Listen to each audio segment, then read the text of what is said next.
안녕하십니까? 예수동행 일기 아랑교회 40일 특별 새벽기도에 오신 여러분들을 환영합니다. 오늘은 11차 교재의 말씀으로 은혜를 나누고자 합니다. 제목은 예수 동행 일기를 쓰면서 변화를 경험하기입니다.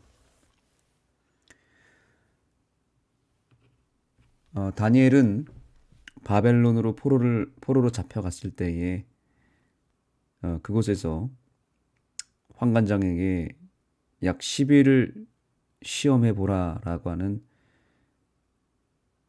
요청을 합니다. 10일만 시험해 보면 분명히 결과가 다를 것이다라는 확신을 가지고 다니엘과 세 친구가 10일 동안 특별한 시험을 통과하게 됩니다. 이러한 다니엘의 고백은 오늘날에도 필요합니다.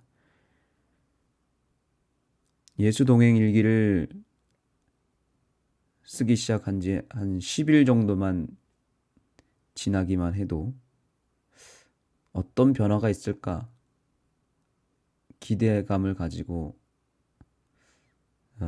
생각해 본 적이 있었습니다. 예수 동행 일기를 한 10일쯤 썼을 때에 과연 어떤 변화가 있었을까라는 그런 생각을 해봤는데요. 큰 변화가 일어나기도 하지만 저 같은 경우 아내와의 관계가 조금씩 달라지기 시작했습니다. 아침 예배에 변화가 일어났고 또 자녀들의 변화가 조금씩 보이는 것을 알 수 있었습니다. 아내와 자녀가 변한 이유가 무엇이었을까요? 그것은 바로 내 자신이 변했기 때문이었습니다. 내가 어딘가 조금이라도 변했기 때문에 내 가까운 사람도 영향을 받아서 함께 변화된 것입니다. 그것이 좋은 방향이든 나쁜 방향이든 내가 바뀌면 내 가족이, 내 가까운 사람이 바뀌게 되어 있습니다. 예수동행 일기를 쓰기 시작하면 조금씩 내 자신이 변화된다는 것을 보게 될 것입니다. 그리고 결국에는 내가 변하기 때문에 다른 사람도 변하는 것입니다.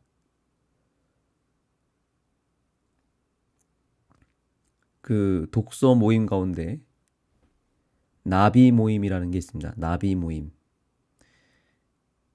이 나비 모임에 일주일에 한 번씩 참여해서 읽은 책들을 가지고 자기가 읽은 책을 가지고 발표도 하고 서로 나누는 시간인데 그 시간이 참으로 사람들한테 너무 좋은 시간이 되었기 때문에 그 나비 모임이 전국적으로 각 지역마다 생기고 있습니다. 단순히 책을 읽고 삶에 적용하여 적용한 것을 또 나누고 또 함께 공통적으로 책을 읽는 모임인데 마치 교회 안에 있는 소그룹 모임과 같은 것입니다. 그런데 그 모임의 이름이 왜 나비 모임인가?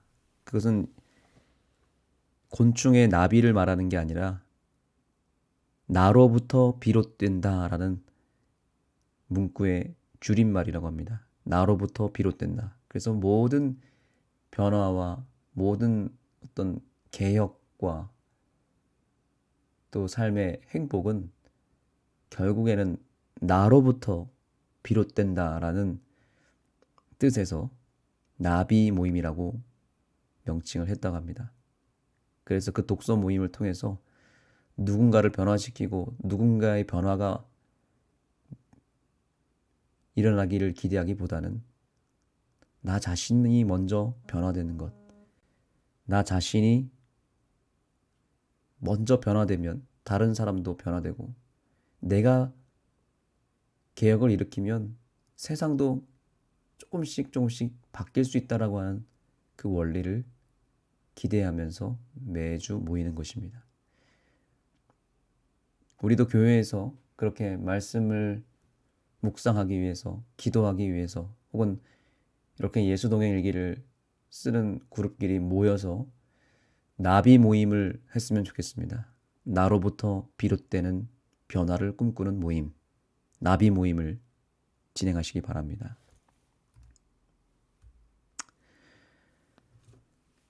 로렌스 형제는 다음과 같은 말을 했습니다. 어떤 사람과 친해지면 그 사람을 사랑할 수 있습니다. 그리고 어떤 사람과 친해지려면 그 사람을 자주 생각해야 합니다. 마찬가지입니다. 하나님을 사랑하려면 먼저 하나님을 자주 생각해야 합니다. 그리고 그렇게 하나님을 사랑하게 되었을 때 우리는 하나님을 더욱 자주 생각하게 될 것입니다. 우리가 귀히 여기는 곳에 우리의 마음도 있는 법이기 때문입니다. 하나님을 계속 생각하십시오. 아멘. 이 로렌스 형제는 사실 전쟁에서 사고를 당해서 다리를 부상하게 되었습니다. 다리 부상을 입고 아무것도 하지 못하는 상태로 수십 년을 수도원 식당에서 그저 봉사만 했다고 합니다. 그런데 어떤 그런 로렌스 형제가 어떻게 지금의 이 고백을 할 수 있고 이렇게 하나님을 자주 생각하고 사랑하는 그 마음 하나로 그 수십 년을 버텨왔을까요? 어떻게 그러한 고난 속에서 고도의 행복감을 갖고 살았을까요? 다리를 잃어버리고 걷지 못하고 몸이 불편하면 정말 상상하고 싶지 않은 그런 불행함이 찾아오지 않겠습니까? 그런데 로렌슨 형제는 고도의 행복감을 가지고 살았습니다. 왜냐하면 그는 오로지 예수님만 생각하고 예수님을 사랑했기 때문입니다. 이것이 전부였습니다. 그런데 그것이 곧 행복의 전부였습니다. 마음에 느끼고 마음에 깨닫는 사람들이 바로 예수님을 만난 사람들입니다.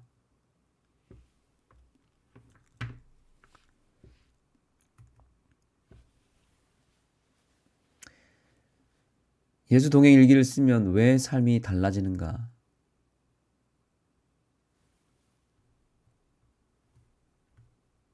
이 11일차의 동영상 강의에서 저자는 이러한 질문을 던집니다.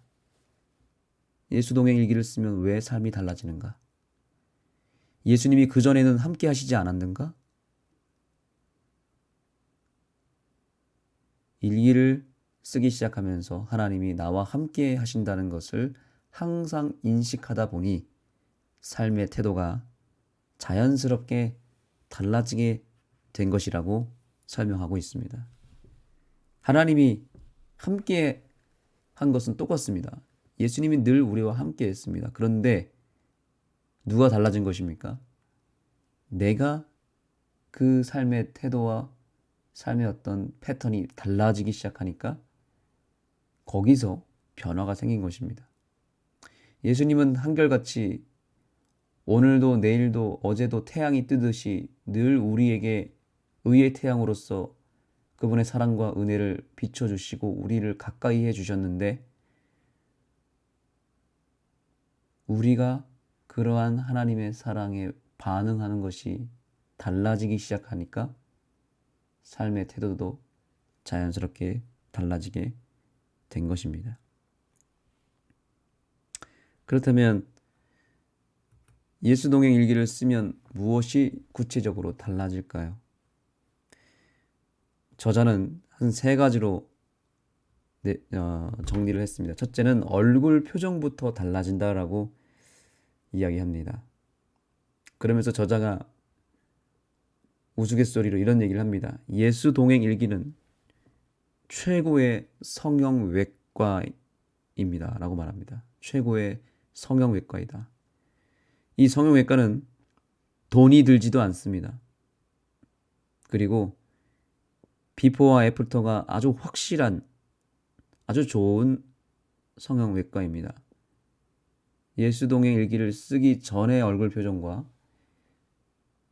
이 예수동의 일기를 쓰고 난 다음의 얼굴 표정이 확연하게 달라진다는 것을 그가 경험했다고 말합니다.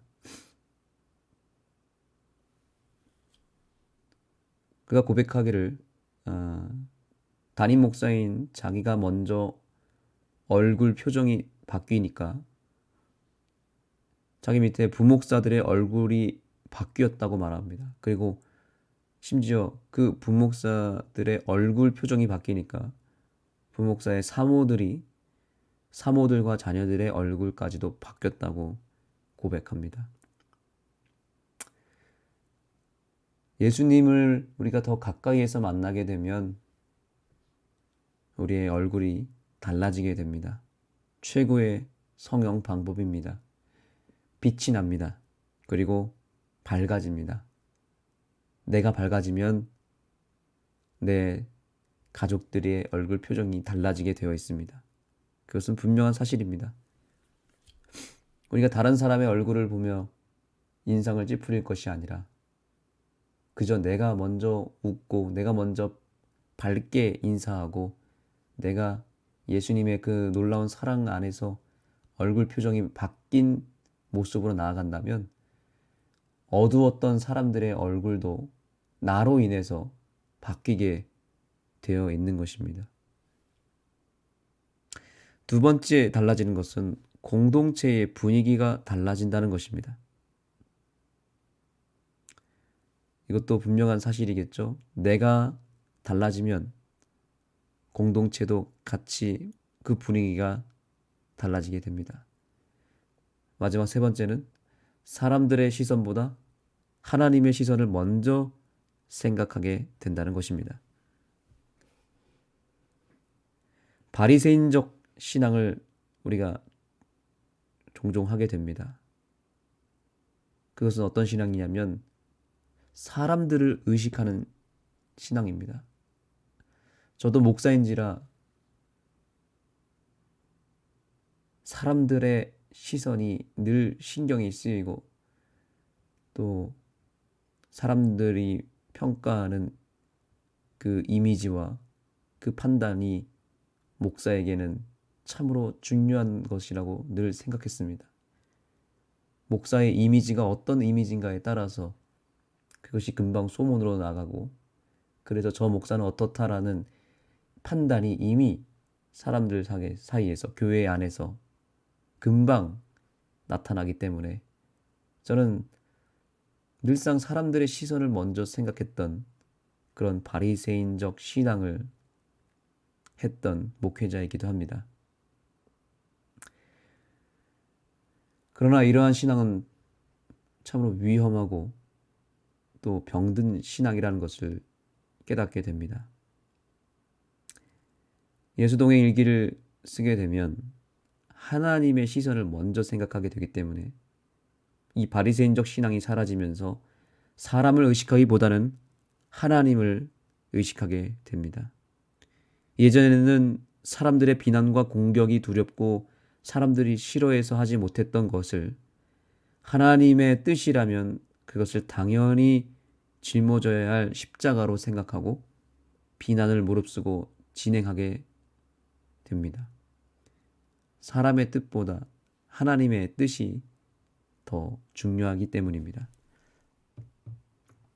하나님의 시선을 먼저 생각하면 우리 안에 담대함이 먼저 생기고 믿음이 생기게 될 것입니다. 여하튼 모든 변화와 개혁과 부흥은 바로 나 자신부터 시작된다는 사실을 잊지 마시고 오늘 하루를 살아갈 때 나 자신의 부흥과 변화와 개혁을 위해서 기도하시고 그것을 위해서 믿음의 행진을 해나가시는 우리 모두가 되기를 소망하며 말씀을 마치겠습니다. 기도하시겠습니다. 하나님,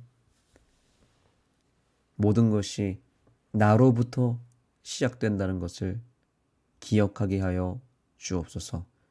그리고 내 안에 계신 예수님으로부터 그 변화의 시작이 이루어진다는 것을 깨닫게 해주셔서 모든 부흥과 개혁과 변화의 그 불씨를 내 안에 계신 예수님으로부터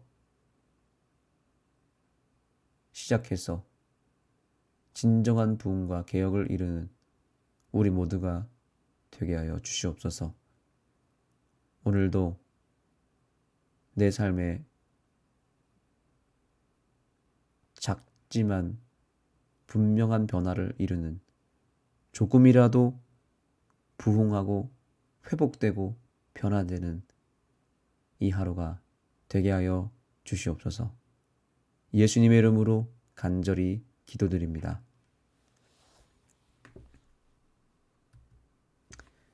기도의 시간입니다.